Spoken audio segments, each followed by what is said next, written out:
Okay, I think we should cut back to Schools. no, back to what we were actually talking about. Should people go straight into university or go on a gap year? Yeah. So okay, so let's break this down again. So where were we up to? So we said that we're on travel and cultural. So if you're ready to go to high school, go. If you're ready to go to uni from high school, go straight to uni. If you're in a technical degree. If you're in a technical, but even if you're not in a technical, if they feel like that's the right way to go, they have the right to make mistakes. Yep, exactly. And not saying that university is a mistake, but if it's not for you, there's nothing wrong with trying new things. There's nothing wrong with not going to uni. There's nothing wrong with going to uni. It's all about finding where you want to go and finding a path to get there. A lot of people think that success looks like this, a nice linear line, when really it's just a bunch of squiggles. Yeah, there's no what's the term where it's like straight, like a linear fly. Anyway, yeah, there's no linear line to success. No one just starts like this and then starts accumulating growth in terms of wealth and prosperity and then reaches this destination here. There's no A to B. So again, and I think one of the most important things is a lot of people think about what they're going to do a lot. They consult with their friends, they consult with their family, they even talk to counselors and all this type of jazz, when the most important thing is to do. Yeah. Whether it's making a mistake and whether it's doing the right thing, is just to do, because then you learn new stuff. I think one of the most valuable things to learn is to there's a time and place for everything. Yeah. There's a time for reflection and to like write down your problems and like strategies to like what are your options, pro con list, and then weigh things up. But there's also a time like different paths you can take. But there's also a time for action, for creation. And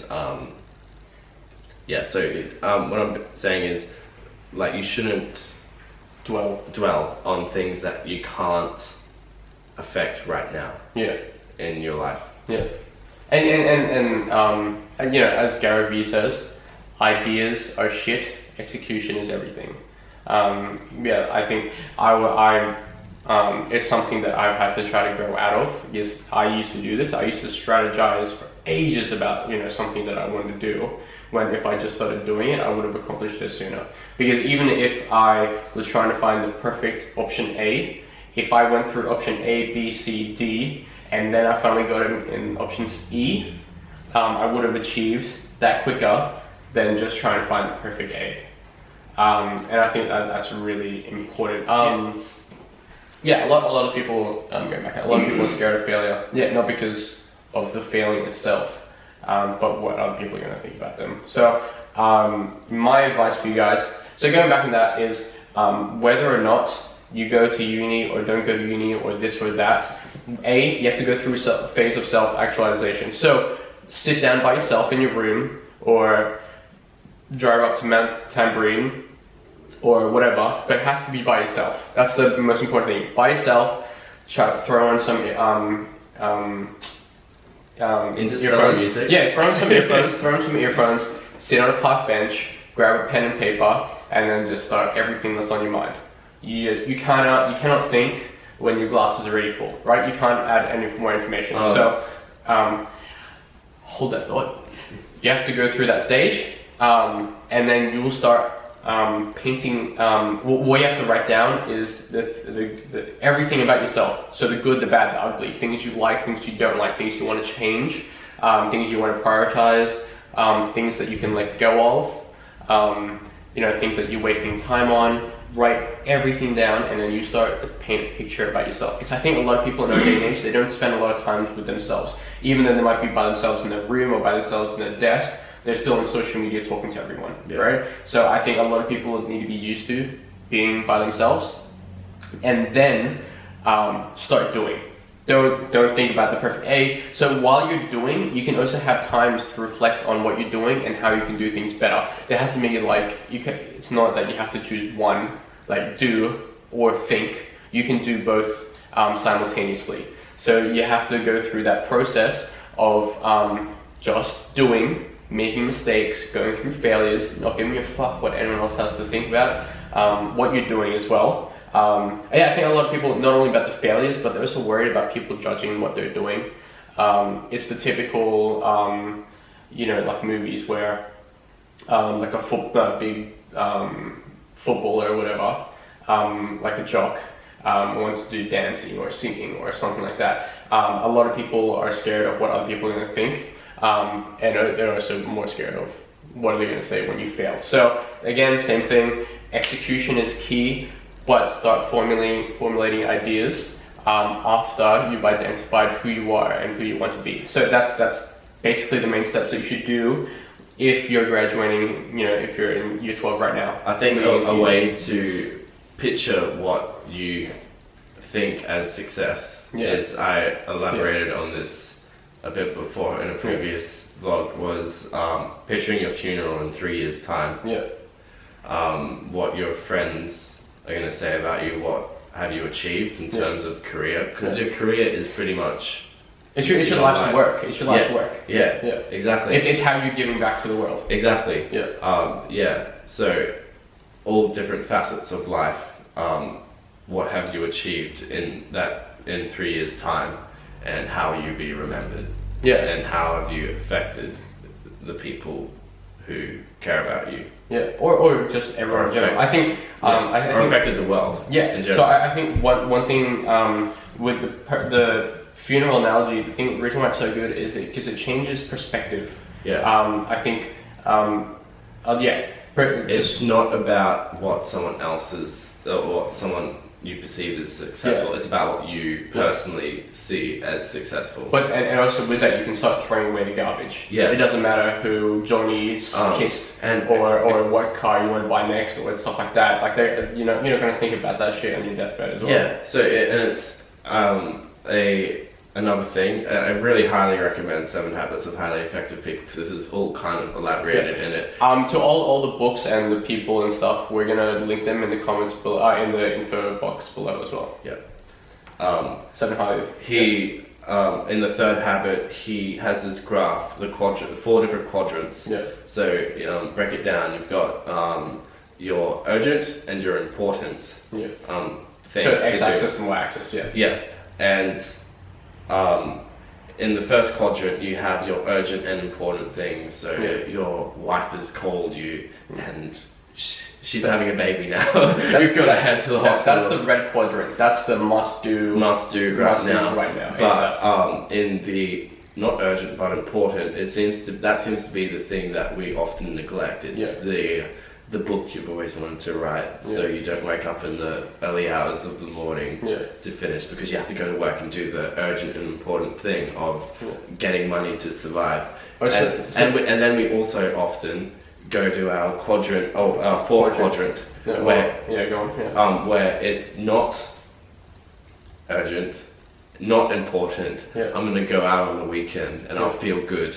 I think if I get drunk, I'm going to binge a Netflix series because I have nothing better to do. So in terms of breaking things down, so just picture this. So quadrant A, which is your red quadrant, which is in the top left-hand corner for you guys. So that's bells and whistles. That's you must do that today. That's your dog got run over by a car. That's there's police knocking on your door. That's you must do's in order to survive, right? So that's your basic needs. In top right hand corner, which is important, not urgent, like Josh said, that's what most likely neglected, because that's the hardest things. That's things that you don't want to do, but in order to get where you want to go, you have to do those things. But that's normally neglected, also because it's normally the hardest. It's normally filled with judgment. It takes the most resources in terms of time and money. So that normally banks up with things that don't get accomplished. Then you have quadrant C, which is in the bottom left-hand corner, which is urgent but not important. We do those things instead of quadrant B because it makes us feel like we're accomplishing things. I have to message someone straight away back on Facebook because otherwise that's just rude. So and we pretend like quadrant C is quadrant A when it's not. It's urgent, it might be screaming at you, but it's not that important. So a lot of people like to say that they're busy. Oh, I had such a busy day, or I did heaps of things. But do those things actually go towards your goal? They don't. But they like to tell people that they're busy. I read this meme the other day, is adulting is very easy. You just tell people how tired you are. They tell you how tired you are, and that's it. You just walk around telling people, oh, I've been so busy, I'm doing this and this, I'm so tired. And so that's quadrant C. So quadrant C is almost the, it's the distractor. That's probably the best way to put it. C and D. So yeah, and D, people do D because it's the form of escapism. It's the easiest thing to do. It's watching your Marvel movies. Yeah, it's say, oh man, I've really really wanted to watch that movie. I'm gonna watch that movie instead of the work I have to do, or I'm gonna watch that movie instead of doing my tax returns, or this or that, or people. So this is when you think about your funeral plan, this box becomes very, very clear, and then you start to realize, man, I'm neglecting box B, and that's filling up with shit, and that's the reason why I'm not becoming successful. I think that's one of the most important things. And it goes back to what we were saying before, is people think about doing stuff, but they don't actually do it. Also, I have to say that your version of success isn't set in stone. Yeah. Reflect on what your goals, your principles are, and where you want to end up in your 3-year funeral plan. All the time, constantly reevaluate and question whether like what you thought you saw as success is still that success. But still keep doing. Keep doing. I think Molly said it perfectly. You consistently reevaluate where you're going, but you still have to keep walking forward. The moment you stop, you start losing momentum. That's when you start taking backward steps. Doing nothing, being stagnant, is just as bad as taking backward steps. Because no matter what, your success is still 1,000 meters away, 2,000 meters away, 3,000 meters away. It's still over there, and the longer you leave it off, the more unattainable it seems. So it's definitely a snowball effect. Momentum goes both ways. So the more you do, or the closer you'll get, the faster. It kind of catalyzes it, and same in reverse.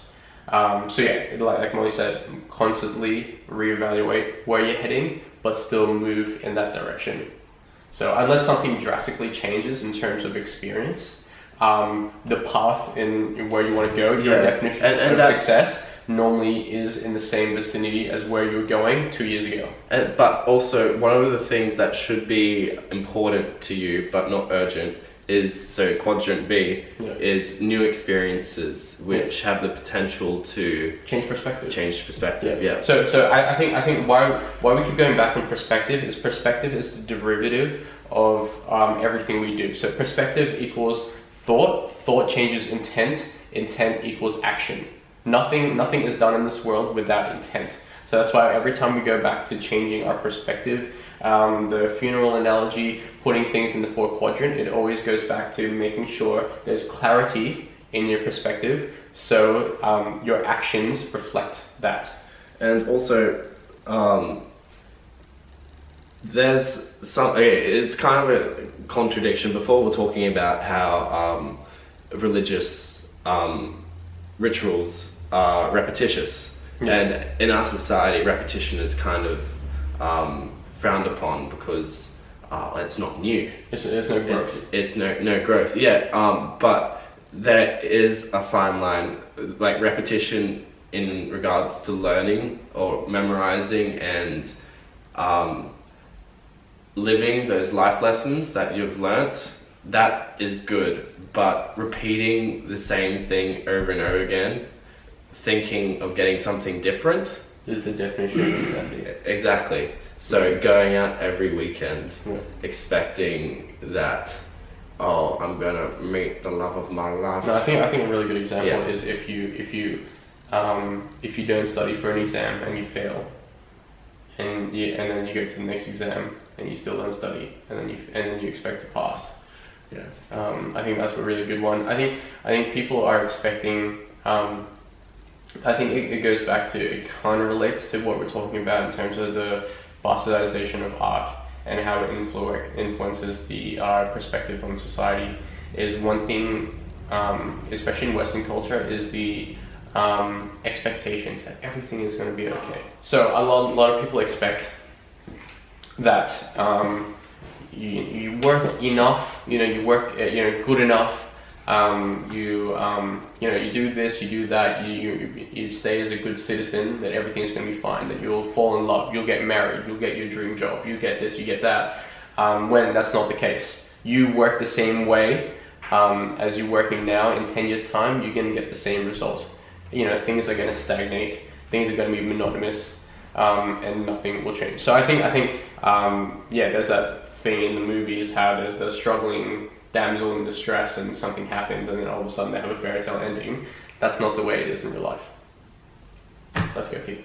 Actually, should we wrap it up? We've got like an hour's worth of content. Yeah, an hour's worth of content. So wait, I'm just going to check if I've talked about everything I wanted to. We have pretty close. We've got like 7 different topics. In regards to like choose, I hope you've listened to what we've had to say and you've learned new things that you can.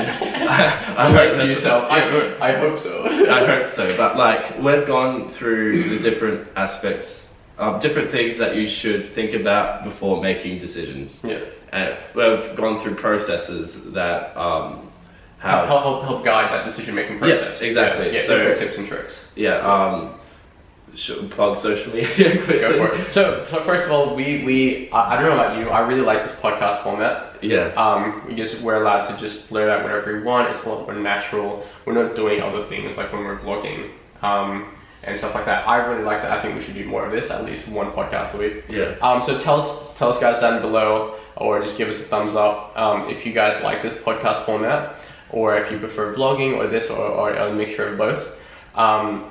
Because I'd like to do this more often. Definitely. So we plan to, we're going to be posting content every single week. So we plan to do 3 pieces of content on our YouTube channel every week, but we're also going to be active on our Instagram, Snapchat, and our Facebook every single day. So if you guys have questions, if you guys have thoughts, you have philosophies in terms of the philosophy of the past, philosophy of the future, current situation that you're in, if you don't like the way you're living, if you're going through different troubles, so like deciding whether or not to go to uni or not, please give us a comment, whether it's a private message, a DM, a comment underneath the video, and we will respond. That is our promise to you guys. We will respond, whether it's me or Josh, because we value you guys as viewers, but we also want to try to build a community, because the reason why we built this in the first place was because no one else was doing it. We saw people talking about success, but they're already successful. There was no people who are going through the grind as we are right now with you guys. We are the same societal status as you guys. We're just as poor or as even, you guys. if not even lower. Lower than you guys. But we wanted to build a community where we can talk freely about anything. I think the greatest crime would be not allowing a topic to be spoken about. So yeah, whether it's homosexuality, whether it's religion, whether it's different cultures, whether it's politics, or anything to do with the current world we live in, send us your questions, send us your info, and we will respond, whether it's a video format or just a message on our social media platforms. So please follow us on all our platforms. Like this video, comment, tag a friend if you think that it relates to their life and it can help them. And you guys will be seeing us soon. Awesome. See ya. Man. Done? Done. That was awesome. Man.